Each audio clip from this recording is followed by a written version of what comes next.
Have you ever wondered if the quirky characters from the beloved show SpongeBob SquarePants could be embodying something much deeper? Something like, say, the 7 deadly sins from the Bible? It's a theory that's been circulating around, and it's time to dive into the depths of Bikini Bottom to see if there's any truth to it. First up, we have the ever so lovable yet dim-witted Patrick Star. This pink starfish spends most of his time under a rock, literally.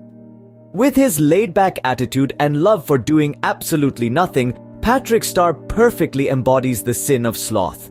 Next on our list, we have Gary the Snail. Now, I know what you're thinking, how can a snail represent a deadly sin? Well, if you've noticed, Gary has quite the appetite. This little snail is always hungry, and SpongeBob can be seen feeding him excessive amounts of food. Hence, Gary represents the sin of gluttony. Then, we have the tiny but mighty Plankton. Obsessed with stealing the secret Krabby Patty formula, Plankton is the epitome of envy. His green color might just be a nod to his green-eyed monster. Moving on, we have the money-loving, penny-pinching Mr. Krabs. His obsession with wealth and his constant scheming to make more money is a clear representation of the sin of greed. Next up is Squidward Tentacles. The grumpy neighbor who's always quick to lose his temper, Squidward's short fuse and constant frustration make him a perfect fit for the sin of wrath.